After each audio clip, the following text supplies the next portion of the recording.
Citoyen TV met en avant les informations du monde, avec des citoyens, pour des citoyens et par des citoyens attachés à une coopération gagnant-gagnant entre États souverains et en soutien aux acteurs qui défendent le droit des peuples à disposer d'eux-mêmes.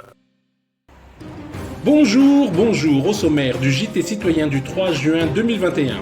Actualité en Inde, Côte d'Ivoire, retour contrôlé du président Laurent Gbagbo, USA patriote, et pour finir France patriote. Le désespoir de Jacques, retraité dans le Var, électeur de gauche depuis toujours, prêt à voter pour Marine Le Pen. Commençons tout de suite avec l'actualité en Inde. Ensuite, petite nouvelle, juste comme ça, ok. Le siège de Twitter a reçu une visite de la police en Inde. C'est plutôt un raid, mais on a mis ça gentil.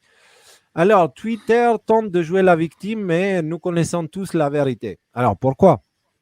La police de Delhi s'est rendue lundi soir dans 2 bureaux de Twitter dans l'état de la capitale nationale de Delhi à Gurgaon,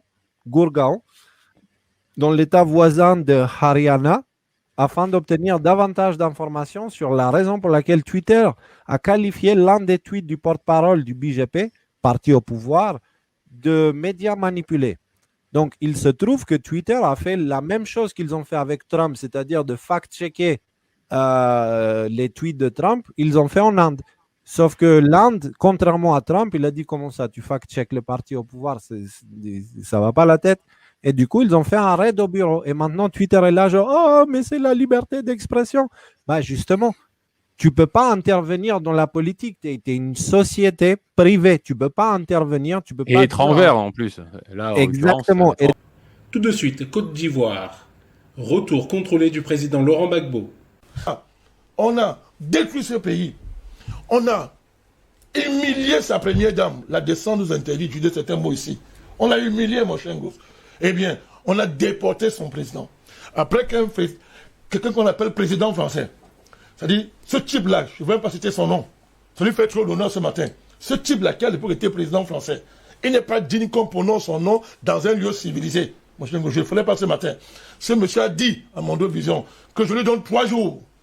Il était en visite en Inde. Je lui donne 3 jours de quitter le pouvoir. Ce Gbagbo avait gagné les élections. C'est établi maintenant. En plus, c'est eux-mêmes qui le disent. Il avait gagné les élections. M. Gbagbo a dit, recomptons les voix. Recomptons les voix. Je veux qu'on recompte les voix pour éviter que le sang coule. Ce monsieur-là, ce voyou a dit, je vous donne 3 jours pour que tu quittes le pouvoir. Et quand Gbagbo n'a pas obéi à cette injonction, c'est ce qui s'est passé. L'armée française. Oui.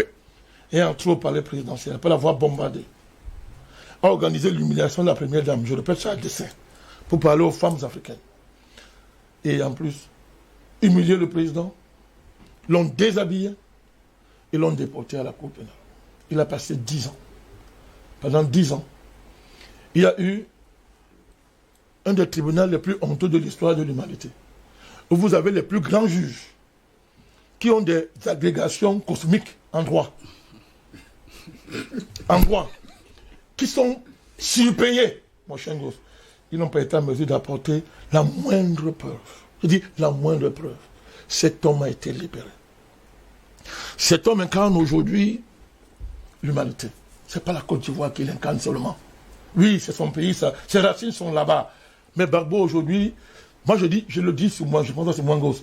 C'est plus que Mandela.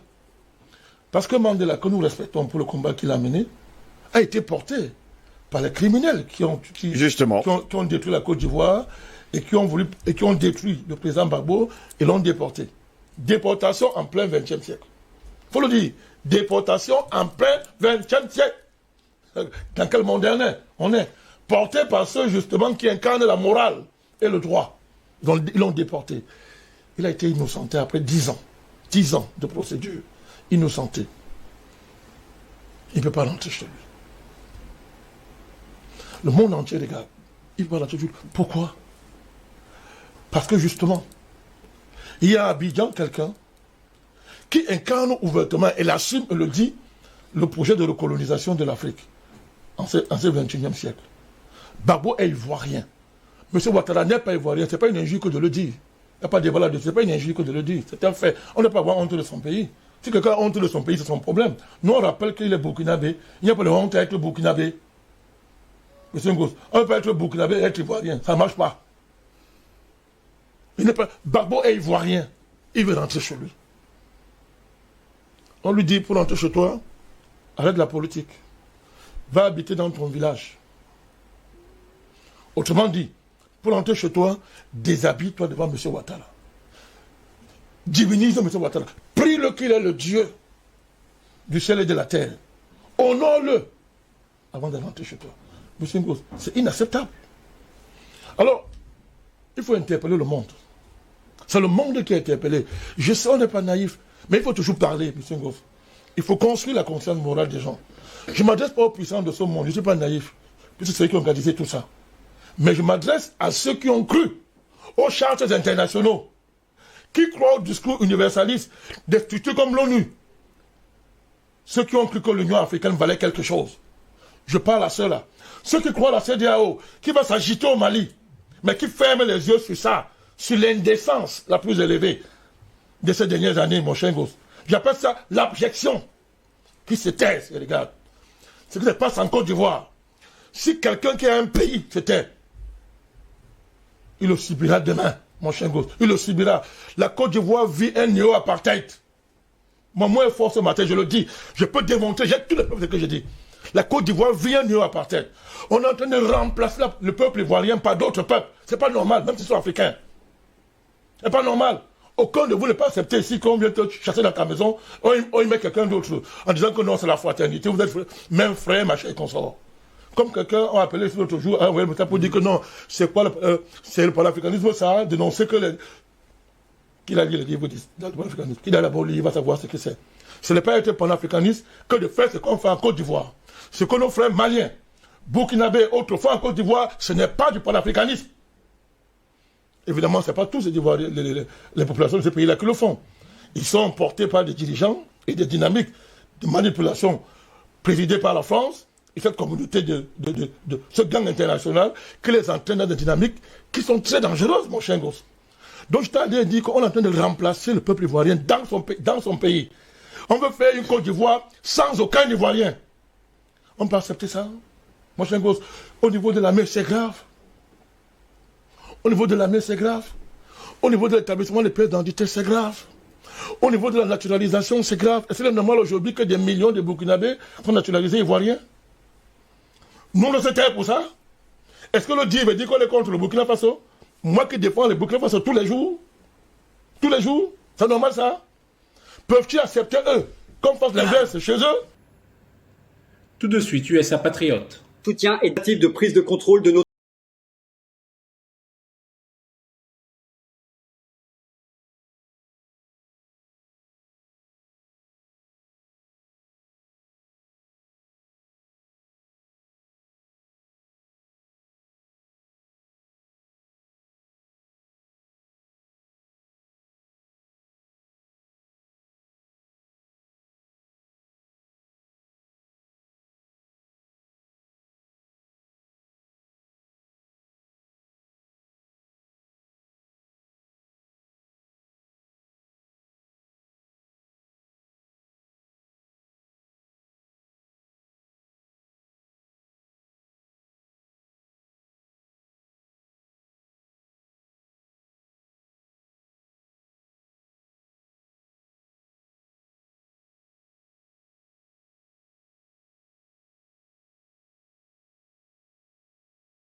parce que les Chinois sont pas bêtes. Aujourd'hui, ils ont pris le pouvoir économique et maintenant on est dans la merde. Mais on est Et d'accord, puis- Jacques. Jacques, c'est ce que disait Georges Marchais déjà, et c'est même ce que disait Jaurès à la fin du 19e siècle, où il disait ce qu'on appelle aujourd'hui le dumping social, c'est-à-dire faire venir des masses. À l'époque, c'était faire venir les masses des campagnes pour faire baisser les niveaux des salaires dans les villes par les grands patrons. C'est vrai. Ensuite, ça a été faire Georges venir Marchais était contre les gens de l'immigration l'Europe de du l'Est, travail, et puis ensuite, ça a 70. été faire venir les gens d'Afrique. On fait venir des masses de Main-d'œuvre à bas petites coût. main d'œuvre à bas coût. Aujourd'hui, on appelle ça l'ubérisation, faire travailler des fait gens sans diminuer les papier. salaires. Ça permet de faire baisser les salaires, et ça fait baisser les salaires de tout le monde. Ça fait aussi baisser les salaires du coup des cotisations, excusez-moi. Et ça rend malheureux tout le monde, parce que ça ne favorise pas non plus une bonne intégration, ça ne favorise pas non C'est plus une sûr que, par sécurité exemple, économique les pour ces gens-là États-Unis qui et pour se leurs sont- familles. Donc je les suis désolée. États-Unis qui se sont construits entièrement par compare pas l'immigration, les États-Unis et la France, mon c'est pauvre un chat. pays qui va très mal. Donald Trump, Tu trouves que- ah, mais tu sais, c'est un- Pardon, mais tu sais Donald ce que Trump c'est a être pauvre aux tenté de Marine Le États-Unis Pen. Tu sais ce que c'est être pauvre aux États-Unis Non mais d'abord, s'il te plaît, mais arrête attends. d'agresser tout le monde sur le plateau, Un tiers des Barbara. Américains sont pauvres. C'est extrêmement Tu rigoles désagréable. Je remarque que la sympathisante autour de ce plateau, qui a les idées les plus proches de celles de Marine Le Pen, est aussi la personne la plus agressive du plateau. Je trouve ça tout à fait éclairant sur ce Oui. qui est en train de se passer en C'est la France, haine. c'est-à-dire que les haineux sont en train de Ah oui se coaliser. Bah oui, puisque je vois ton attitude. Pardon, il n'y a Mais pas non, besoin mais- d'être de faire une analyse maxillofaciale pour voir quand quelqu'un est agressif et négatif Oh, et mon quand pauvre quelqu'un Charles. est positif et respectueux des autres. Tu as Bah, Et bien donc, sûr. entendu ce que disait Jacques. J'entends, mais c'est la même, pardon, mais c'est la même bouillasse que ce qu'on entend depuis des années. Quel mépris. Désolé, c'est, Quel mais mépris. je t'entends, Allez-y, Barbara, j'ai allez-y, l'impression Jacques. d'entendre Marine Le Pen sur Écoutez, des est-ce plateaux. que je pourrais terminer? Je vous en prie, Jacques. Voilà, le monsieur qui parle, là, son nom Charles m'échappe. Consigny. Hein, Charles Charles Consigny, beaucoup d'esprit, mais peu de fond, vous dire, hein, et surtout aucune empathie. Moi, je suis désolé, je vous précise pour que vous compreniez bien. J'étais coopérant en Guinée quand en 94 il y a eu le massacre des Tutsis. Hein. En fait, il y a beaucoup plus de Hutus qui sont morts que de Tutsis. Et je suis désespéré de voir Macron partir là-bas, c'est inadmissible. Je suis moi-même marié avec une africaine. J'ai un fils métis. Donc il n'y a aucun, comment faut dire, il n'y a pas de racisme. Je suis pas du tout contre les étrangers. Je dis simplement, on est dans une république, on est dans un pays, on adhère. On nous a fait partir de la colonie à juste titre. Ils étaient chez eux, on avait le droit, ils avaient le droit de demander de partir. Maintenant, on est chez nous. On a le droit de recevoir qui on veut. C'est pas à eux de décider. Hein. Et c'est pas parce qu'on a des chefs d'entreprise qui ne pensent qu'à leur fric et à leurs bénéfices, hein, et qui mettent en concurrence des salariés français et immigrés.